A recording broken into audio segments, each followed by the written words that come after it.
On s'en sert tous les jours, des dizaines de fois par jour, sans même y réfléchir. Mais la prise électrique, c'est bien plus qu'un simple bout de plastique dans un mur.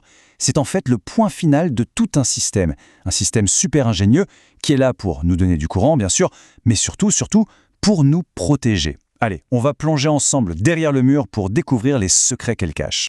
On en a partout chez soi, c'est vrai. On branche, on débranche et hop, ça marche, magique. Mais cette simplicité, c'est juste une façade. Derrière se cache une histoire vraiment fascinante, de puissance, de danger et d'ingéniosité. C'est une petite merveille de technologie qu'on ignore complètement. Alors, c'est la grande question, n'est-ce pas? Pourquoi 3 trous? Pas 2, pas 4, mais 3. À quoi ils servent exactement? C'est ce qu'on va démystifier ensemble en levant le voile sur notre installation électrique. Bon, pour comprendre, il n'y a pas le choix. Il faut passer de l'autre côté du mur. C'est là que tout commence, avec un réseau de fils super bien organisé. C'est la première étape de notre petite enquête sur cet objet du quotidien. Et une fois qu'on enlève le cache, surprise, on ne trouve pas un, mais bien 3 fils, chacun avec une couleur différente. Et croyez-moi, ces couleurs n'ont pas été choisies au hasard. Chacune a un rôle ultra précis. On peut dire que ce sont les 3 personnages principaux de notre histoire. Allez, faisons les présentations officielles avec nos 3 composants essentiels, la phase, le neutre et la terre. Chacun d'eux joue un rôle absolument indispensable, à la fois pour que nos appareils fonctionnent, mais aussi pour notre sécurité. Ce code couleur, il est universel et il est vital. La phase, qui est souvent rouge, marron ou noir, c'est elle qui amène le courant, c'est la porte d'entrée. Le neutre, lui, il est toujours bleu, c'est la porte de sortie, il permet au courant de repartir une fois qu'il a fait son travail. Et enfin, le fil de terre, avec ses rayures vertes et jaunes, eh bien lui, c'est le garde du corps du système. D'accord? Mais comment un électricien peut être sûr à 100% de ne pas se tromper, au-delà des couleurs? Eh bien, avec cet outil, le tournevis testeur. Son fonctionnement est tout bête. Sa petite lumière ne s'allume que quand il touche la phase. C'est la preuve par l'image que c'est bien ce fil-là qui est vivant, qui transporte l'électricité. Ici, on voit bien comment ça se passe au niveau de la tension. On a 220 volts entre la phase et le neutre, c'est ça qui fait fonctionner nos appareils. On a aussi 220 volts entre la phase et la terre, mais, et là c'est le point crucial, entre le neutre et la terre, il y a 0 volts. Et on va voir pourquoi ce petit détail, eh bien, il change absolument tout. Bon, maintenant passons au côté un peu plus sombre de l'électricité. Parce que ce système, aussi génial soit-il, s'il est mal géré ou qu'il y a un défaut, il présente 2 dangers majeurs. Toute installation moderne est conçue pour les éviter à tout prix. Le premier risque, c'est le plus connu bien sûr, l'électrocution. C'est quand le courant électrique décide de passer à travers le corps. Le second, c'est l'incendie, qui est souvent la conséquence d'un court-circuit. Un court-circuit, en gros, c'est quand la phase touche directement le neutre ou la terre. Là, l'intensité monte en flèche, ça chauffe énormément et ça peut prendre feu. 30 mA, retenez bien ce chiffre.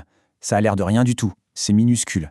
Et pourtant, un courant de cette intensité qui traverse le corps humain, ça peut suffire à paralyser les muscles respiratoires et à devenir mortel. Ça vous donne une idée de la sensibilité et de la rapidité que doit avoir notre système de protection? Imaginez un scénario tout à fait classique et super dangereux. À l'intérieur d'un appareil, disons une machine à laver, un fil de phase s'abîme et vient toucher la carcasse en métal. De l'extérieur, on ne voit rien, la machine a l'air normale. Sauf que maintenant, toute sa surface est à 220 volts. Le simple fait de la toucher devient un piège mortel. Heureusement, face à ces dangers, notre installation a des gardiens, 2 héros discrets, presque invisibles mais incroyablement efficaces, qui veillent sur nous en permanence, le fil de terre et le disjoncteur différentiel. Le fil de terre, c'est vraiment la sortie de secours de l'électricité. En cas de problème, il offre un chemin super facile avec très peu de résistance pour que le courant dangereux s'échappe directement vers le sol. Et comme le courant est un peu paresseux, il choisira toujours ce chemin facile plutôt que de passer à travers un corps humain qui résiste beaucoup plus. C'est une voie d'évacuation d'urgence, tout simplement. Alors, revenons à notre machine à laver piégée. Grâce à cette fameuse connexion à la terre, le courant de fuite ne reste pas sur la carcasse. Non, il est tout de suite évacué, sans danger, vers le sol, par notre fil vert et jaune. La personne qui touche l'appareil à ce moment-là est donc totalement protégée du choc. Ok, donc la Terre a fait son boulot, elle a créé une fuite contrôlée. Mais on ne peut pas laisser cette fuite continuer éternellement. C'est là qu'intervient notre deuxième héros, le cerveau du système de sécurité.